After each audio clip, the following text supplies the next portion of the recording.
l'heure. Eric, je crois qu'il est déjà l'heure de démarrer. C'est ça, absolument. Nous allons démarrer avec une conversation avec notre ami Cass Sunstein. Et on vous retrouve tout de suite après. À tout à l'heure.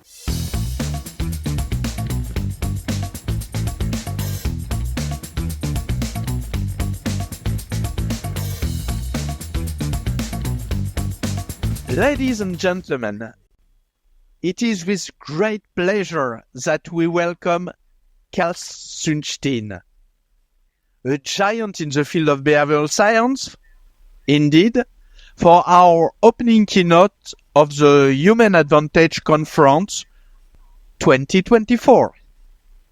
We are honored and very excited to have you back to the Human Advantage Conference and have the opportunity to speak with you. Thank you, my friend. It's fantastic to be here and full of admiration and awe for everything you do. And to get to talk about these issues is just a thrill. So thanks. Great to have you back with us, Cass. We'd like to start our conversation by talking about your new book that Eric just mentioned, How to Become Famous, which is pretty intriguing. What inspired you to write on this particular topic of fame? A bit of a maybe departure from what we're familiar to reading from you. Completely, though the book has a few secret agendas. I'll tell you the origin, and then I'll tell you a bit about the secret agendas. So I worked in the Biden administration full-time in the first year plus. I'm still working in the Biden administration part-time. When I shifted, I became permitted to write, though not about government matters. There are ethics rules. And I noticed there is a journal called the Journal of Beatles Studies, and I thought it would be really fun to write for the Journal of Beatles Studies.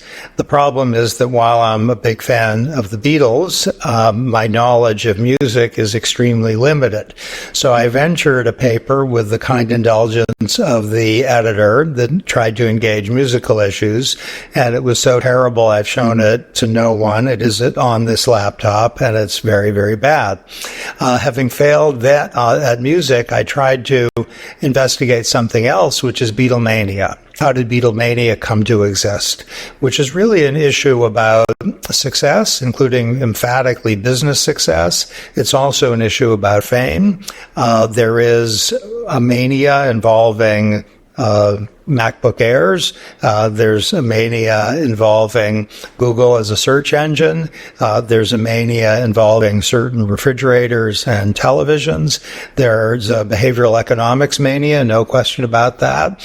And how did all this happen? So I wrote a little paper, and as one does in the world of obscure academic life, I put it on the Social Science Research Network.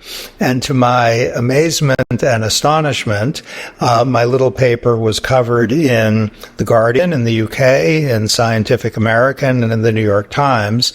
And this was ironic and kind of too perfect that what the paper was about happened on a very small scale to the paper itself. That is, it got a little notorious. And as it did, publishers came to me and said, would you write a book about this? This is the true story. And if someone asked me to write a book about basically anything, including rugs or carpets or blankets, I'll probably say yes to that. And that's the origin of the book. Great. And we're experiencing some of that mania in this year with Taylor Swift's tour. You know, we're seeing this. We had tectonic activity at 2 of her concerts from the crowds. It's really on a level I think we hadn't expected. Before we hop into the details, Cass, can you give us a quick overview of some key takeaways from the book? Okay, so the main theme of the book really is that there's an account that's widespread. You can find it basically in any airport book section, that if you isolate certain ingredients of life or determination or business or politics, you can find the wellsprings of success. So maybe the secret to success is being really impatient. I bet there's a book about that. Or maybe the secret to success is being really disciplined. Or maybe the secret to success is being resilient, never giving up.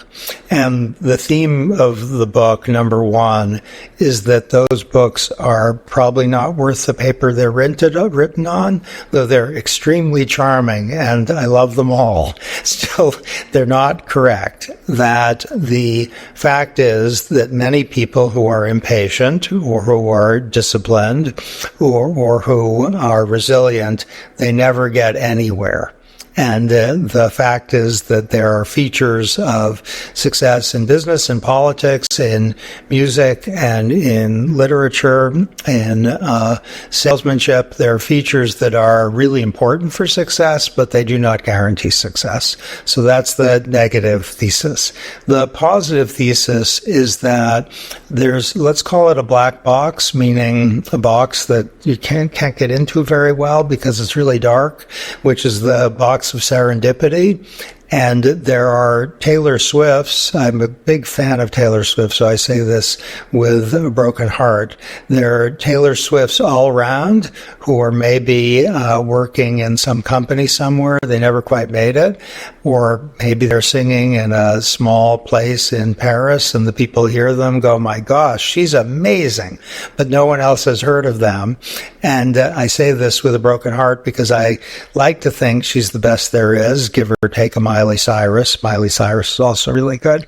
But life suggests there are people all around who are incredible at one or another thing, some of them at singing, and they just don't make it because the black box of serendipity, let's call it, didn't work out in their favor. And that's a lesson of, let's say, humility for those who do well, and also of generosity, and also of hope that if we give people a chance, maybe they'll invent or market something that is going to turn a lot of lives around. So let's keep going with this role of serendipity to achieve fame. Can you elaborate on how maybe chance encounters or luck contribute to that fame, or perhaps an example from your research? Okay, so let's talk, shall we, about that great French band, the Beatles. The Beatles almost failed. They almost gave up because they couldn't get a record deal. The repeated rejections in the United Kingdom meant they could not get a record deal. And both Paul and John said they thought, what are we going to do? I guess we can make it. A few things happened for them. One is Brian Epstein, their manager, was relentless. He happened to like them and kind of adopt them as his project. That could have not happened. And if it hadn't happened, would there have been the Beatles? Probably not. His own confidence and failure ever to give up was really important to the Beatles' success. But it wasn't enough. George Martin, who is often described as kind of the fifth Beatle, George Martin, their producer, happened after repeated no's to say, okay, we're going to give this a chance, and made a few calls for them, one of which is he let them record their own music, which was not a choice a lot of producers would have made. Another was to slow down some of their early big hits in a way that made them, kind of very hard to resist. If the songs had gone faster or slower, they might not have been. He had a great sense of how to time a song.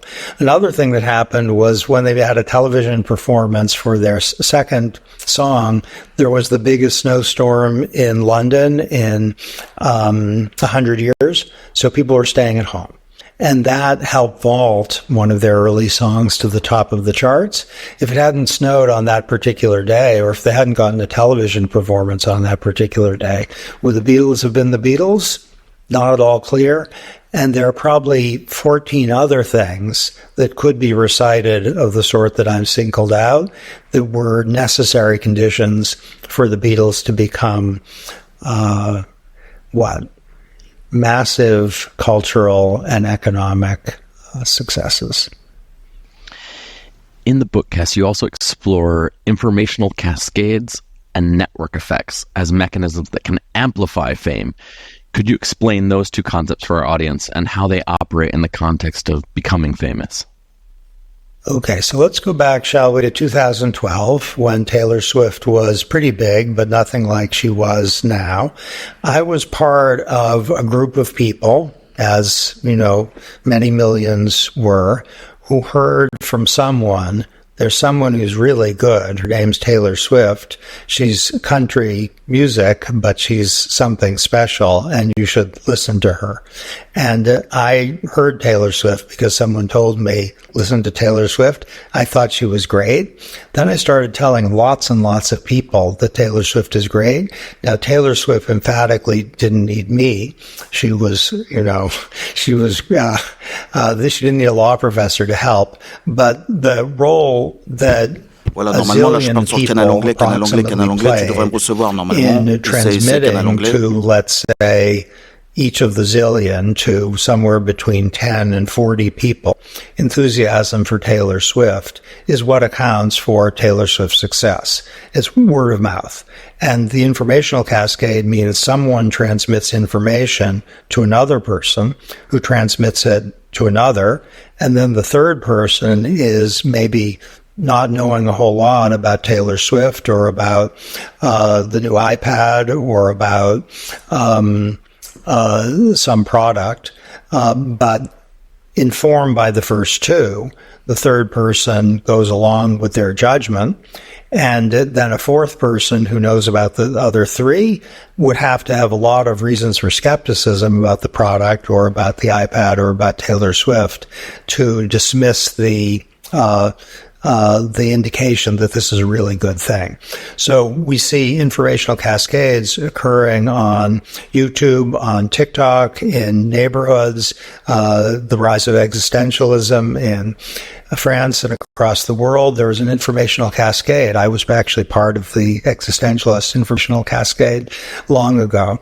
And for business success, for political success, Barack Obama was a beneficiary of an informational cascade. I worked on his campaign. I could see it in real time. And this is also true of Donald Trump. It's true of Margaret Thatcher. It's true of many politicians, whether you like them or not so much, all over the world. A network effect, let's talk a little bit about Star Wars, shall we? Where a lot of people who went to see Star Wars in various iterations of Star Wars or who were watching it on television did so not only because they had information from others suggesting it was probably good, but because they wanted to be a part of a network of people who watch Star Wars. And to be not part of that network would be to be excluded from a social phenomenon. So there's a network, let's call it the Donald Trump network, in which many people who were in it, they maybe love Trump, they maybe like Trump, but what they really like, it's network. And this is true for many successes where the product is liked or loved or appreciated, but what people really want is to be part of a network. Jane Austen, who is, the great English novelist who became a success, a spectacular success decades after she died, there's really a phenomenon of Jane Austen mania. And a lot of it is the network, where people like being part of a group of people who appreciate and talk about Jane Austen. I was on a podcast, a Taylor Swift podcast, and we talked about, not shockingly, Taylor Swift. And what the host of the podcast emphasizes exactly your point, that they love being part of the Taylor Swift network. It gives them joy and a feeling of commonality, of partnership. They also really like Taylor Swift, but the network is a crucial part of their fandom. Great. On the other side, group polarization is another critical factor that you mentioned. How does the intensification of collective enthusiasm contribute to fame, and what are some real-world examples of that phenomenon? Okay, so group polarization is really cool, and let's give a political example and then some cultural examples that have to do with fame and success. Suppose you get a group of people, in Germany who are talking about some issue. Let's say it's immigration. And let's suppose the median person in the group is very worried that there's too much immigration and it's doing something cultural or economic that's bad. And let's say the group has 8 people. And let's say 3 of them are also worried about immigration, 5 of them are, and 3 of them are very worried about immigration. What's going to happen to the group's opinion as the 8 people talk with one another? Here's the regularity. Groups tend to end up in a more extreme position, in line with the median tendency before they started to talk.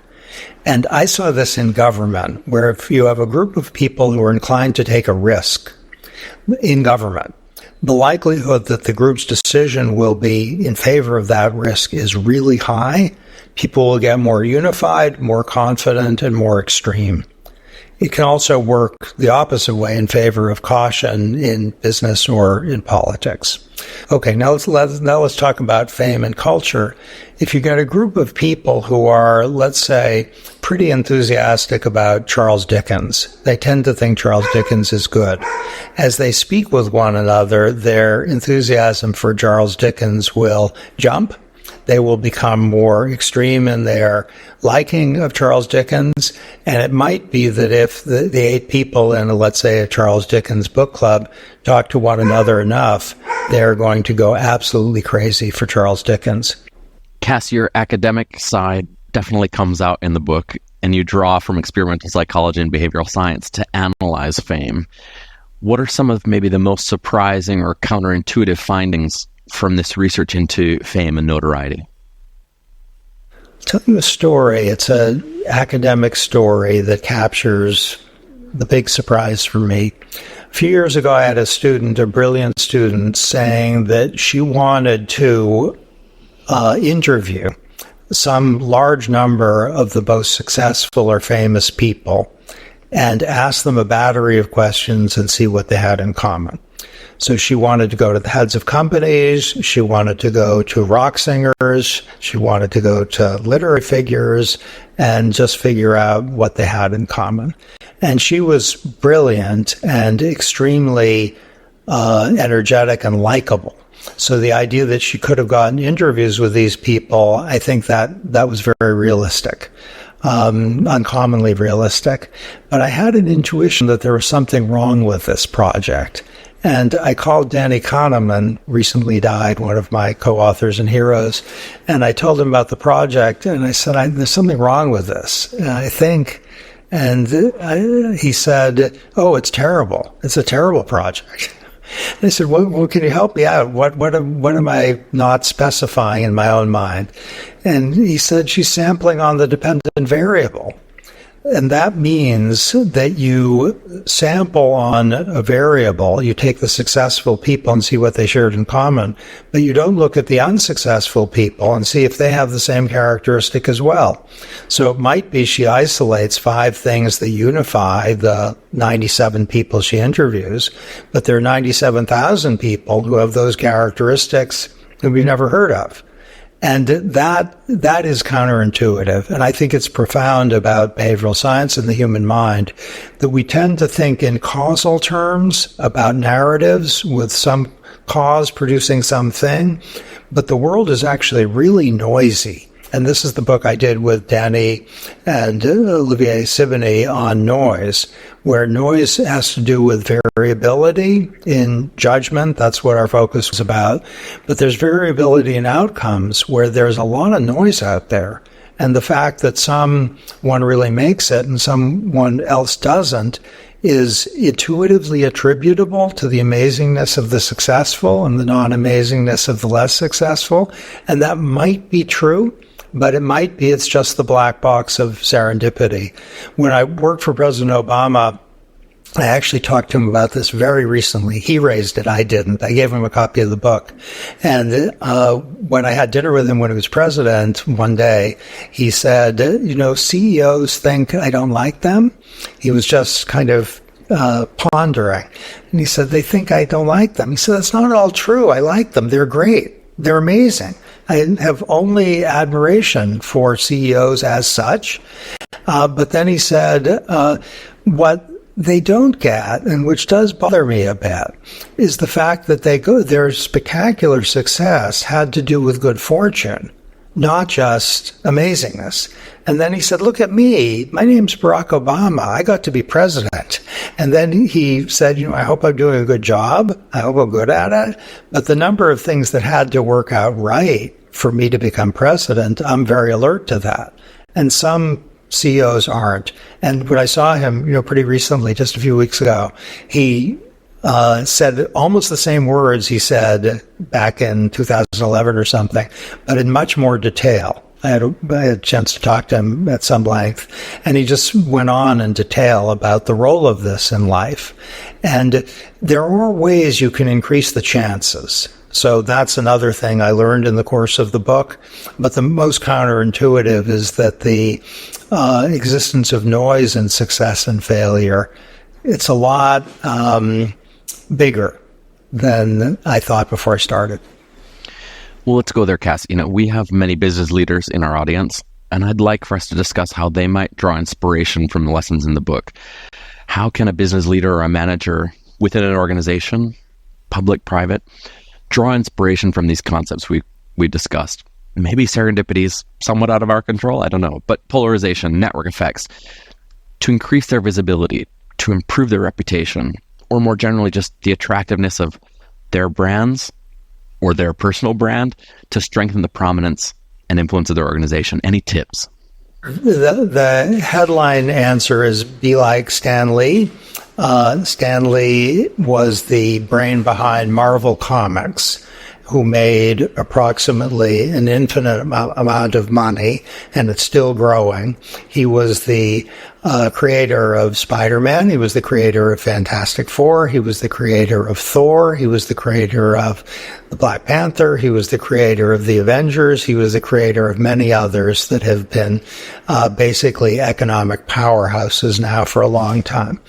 Now, for any one of us to create the Hulk or Fantastic Four or Spider-Man, that's hard.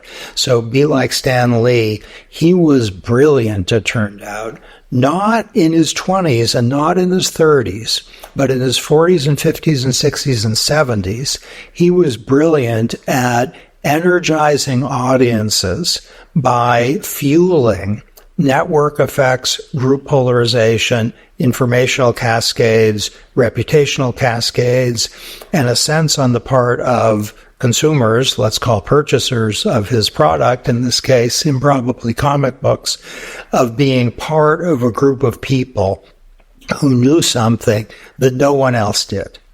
And that is the amazingness of the product. Now, how did he fuel informational cascades? He created formally or informally groups of people who would talk to each other, who would say, this is great, Spider-Man's incredible. He would give people a sense of identity, that they were part of a group of people who were enjoying something really, really cool. He gave people a sense that they were part of a network of people who were, in some sense unified by something. And he gave people a sense, of course, that the product was really great. Now, if we're looking for a business proper parallel to Stan Lee, Steve Jobs was very similar. What he did with Apple was not just produce a product, which I think is really, really good, but to give people a sense of identity, maybe being insurgents, maybe being rebels in some sense by virtue of the fact that they were that. Now, it depends, of course, on what your product is, but to see the importance of the affective connection with the product. There's a great paper by Paul Slovic, a terrific behavioral economist, called The Affect Heuristic. And Danny Kahneman actually once told me, the one paper I wish I'd written is The Affect Heuristic. He said, he and Amos Tversky worked a lot on heuristics. He said, we didn't see that, the affect heuristic, where people's affective feeling, let's say, about something often helps determine their judgments about the thing. So if you love, let's say, a refrigerator, it just makes you smile, the refrigerator, then all of the characteristics of the refrigerator are going to seem good. And what drives your judgment about the characteristics is your initial thought, this is amazing.